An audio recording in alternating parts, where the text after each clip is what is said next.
Tanto la Unión como la Confederación pensaron que la guerra que se acababa de desatar iba a ser una guerra corta. Pero no solo se trató de un conflicto largo, sino que hacia finales de 1862 se convirtió en una guerra total. Esto quiere decir que ya no alcanzaba con la derrota y la captura del enemigo, sino que era necesaria su destrucción. De hecho, por este motivo, la Guerra Civil estadounidense es considerada por muchos historiadores como la primera guerra moderna. Hola a todos y todas, tercer capítulo de la Guerra Civil de Estados Unidos. Nos vamos acercando al final. Una guerra que ya se había desatado, ya estaban las cartas echadas sobre la mesa, sobre las cartas la mesa, el pan pan, el vino vino. Y la cuestión ahora era ver qué hacían con las Fuerzas Armadas, cómo se dividían todo ese poderío, qué iba para el norte, qué iba a ir para el sur, qué iba a pasar con la Marina, qué iba a pasar con el ejército. El ejército era más bien modesto, tenía apenas 16.000 hombres que estaban dispersos en los enclaves de frontera al oeste del río Mississippi. Un tercio de esos oficiales se unió al ejército del sur, es decir, de la Confederación. Por otro lado, tenía una marina mercante bastante importante, aunque en ese momento solamente 10 barcos estaban en las costas estadounidenses. La mayor parte de todo ese poderío naval se concentró en el norte, es decir, en la Unión.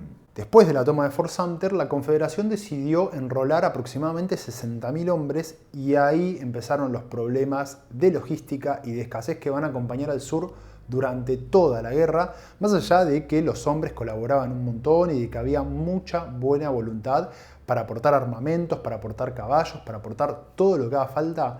Más allá de todo eso, los problemas de escasez van a acompañar al sur durante todo el conflicto. Los enrolados en caballería y artillería llevaban sus propios caballos, algunos voluntarios de familias de plantadores llevaban a sus esclavos para que cocinen o laven la ropa, los hombres ricos pagaban los uniformes y el equipo del regimiento de la compañía que habían reclutado, pero aún así no alcanzaba. La falta de tiendas, de uniformes, de mantas, de zapatos, de caballos, de comida era cada vez mayor. En cambio el norte tenía 4 veces más hombres blancos en edad militar y hacia 1862 el ejército de la Unión ya contaba con 700.000 hombres y a cargo de Montgomery Meigs se convirtió en el ejército mejor alimentado y mejor abastecido de Estados Unidos. También tenemos que hablar de la participación de las mujeres en la guerra, en el frente como enfermeras, como cocineras, pero también combatiendo. Bueno, hay muchos casos de mujeres que han tomado la identidad de un hombre. En la guerra civil hay muchos casos y también en muchas otras guerras, pero el más emblemático en este conflicto es el de Sarah Wakeman, que tomó la identidad de Lyons Wakeman y que durante 2 años le estuvo escribiendo cartas a su familia, contándole de las batallas, contándole con lujo de detalles todo lo que ocurría en la guerra, hasta que murió no en el campo de batalla, sino en un hospital de una enfermedad y fue enterrada con su uniforme y con el nombre que había tomado, con el nombre de Lyons Wakeman. Pero también hay que destacar cómo la guerra afectó la vida de las mujeres de manera indirecta, es decir, muchas mujeres que de pronto se quedaron viudas o como sus maridos estaban en la guerra o porque incluso al volver sus maridos de la guerra volvieron quizás mutilados, entonces tuvieron que convertirse en el sustento de sus familias, transformarse en granjeras, en directoras de plantaciones, ir a trabajar a fábricas, a talleres, etc. Otra pregunta interesante para plantearse es ¿por qué pelearon? Es decir, ¿qué motivaba a estos hombres y mujeres a formar parte de esos ejércitos? Tanto en el norte como en el sur sus habitantes tenían relaciones muy estrechas con sus estados. Y si a eso le sumamos que las compañías o los regimientos se reclutaban en una sola ciudad, en un solo pueblo o en un solo condado, se terminaba generando un sentimiento de pertenencia muy grande. Y además tengamos en cuenta que en los primeros meses todavía había un gran entusiasmo porque la guerra parecía que iba a ser corta y ambos bandos sentían que luchaban por una causa justa, la defensa de la libertad y la república. El sur planteó esta guerra como si fuese otra guerra de independencia, luchaba por los valores de la libertad, luchaba por el autogobierno, pero sobre todo por la propiedad, es decir, sus esclavos. El norte también tomó el legado de la Revolución Norteamericana, luchando por la permanencia del orden, de la ley y sobre todo de la supervivencia de las libertades republicanas en Occidente. Pero también estaba la cuestión de la esclavitud. El sur fue a la guerra lisa y llanamente para mantener la institución de la esclavitud. Y aunque nos pueda parecer extraño, la mayoría de los soldados no dudaba en decir que estaban luchando por la esclavitud y por la libertad al mismo tiempo. Aún así, algunos optaron por no mencionar la palabra esclavo y cambiarla por sirvientes, y en vez de hablar de esclavitud, hablaban de nuestra institución social.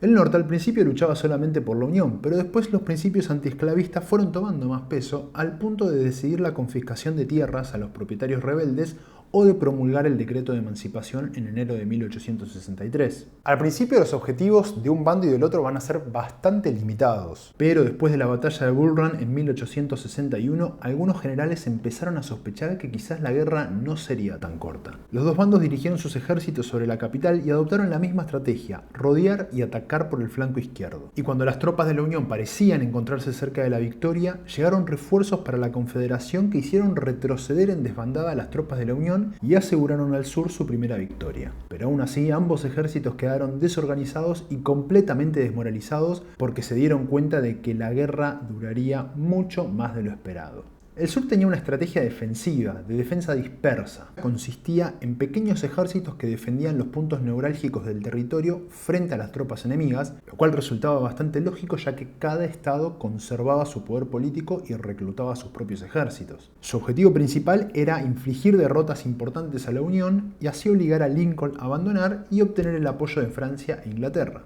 En cuanto al norte, su estrategia era claramente ofensiva. El objetivo principal era defender Washington, mientras la Marina establecía un bloqueo sobre la Confederación que le permitía a la Unión dividir ese territorio e invadirlo por las principales vías fluviales. Sin embargo, esta estrategia ofensiva respondía a una táctica de guerra limitada. Los generales más importantes de la Unión no eran ni suficientemente agresivos, ni tampoco buscaban la destrucción total del enemigo de forma inmediata, y ni siquiera estaban dispuestos a utilizar todos los recursos del norte contra el sur. Pero había alguien que pensaba de manera totalmente diferente. Y Ulysses Grant, un reconocido general que había participado de la guerra contra México. Grant sacó dos conclusiones. Había que utilizar toda la superioridad en recursos humanos de la Unión y no solo había que hacer retroceder al enemigo, había que destruirlo. Philip Sheridan y William Tecumseh Sherman pensaban de la misma manera y además estaban comprobando estas percepciones en Missouri, donde se estaba viviendo una verdadera guerra civil interna. Y a esto se le sumaba el conflicto armado en la frontera con Kansas que les comenté en el video anterior que había empezado en 1854. En toda esa zona fronteriza de Kansas había guerrillas confederales lideradas por asesinos muy famosos como William Clark Quantrill, Bloody Bill Anderson o Jesse James.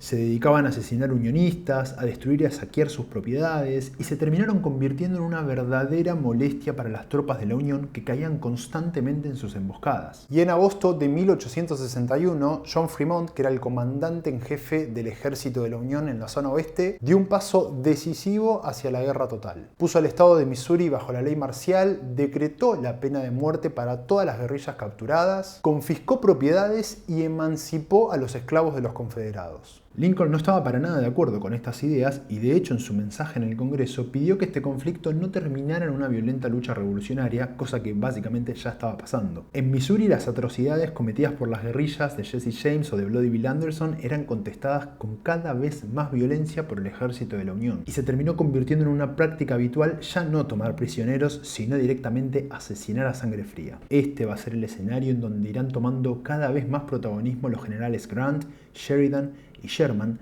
llegando los tres a la misma conclusión. La única solución era una guerra total. Bien, hasta acá el tercer capítulo de la Guerra Civil estadounidense. En el próximo capítulo, que es el último, ya se pica en serio porque bajo el liderazgo de Grant, Sherman y Sheridan se van a realizar las campañas hacia el sur, en donde van a arrasar con todo lo que vean, justamente con el objetivo de quebrar la resistencia de la Confederación y de no dejarles nada que los pueda mantener en pie. No se olviden de suscribirse al canal, de hacer clic en la campanita para recibir notificaciones, darle like al video, cuarto y último, compartir y también, también escríbanme abajo si quieren más videos sobre historia de Estados Unidos. Hay uno que hice en mayo del año pasado, que es sobre los mártires de Chicago, sobre el Día del Trabajador. Si les interesa la historia de Estados Unidos, pueden ir a verlo, les voy a dejar el link acá. Pero si les interesa algún otro periodo de Estados Unidos, algo sobre la historia de Estados Unidos, escríbanmelo, háganmelo saber abajo. Nos vemos en el próximo video. Chau.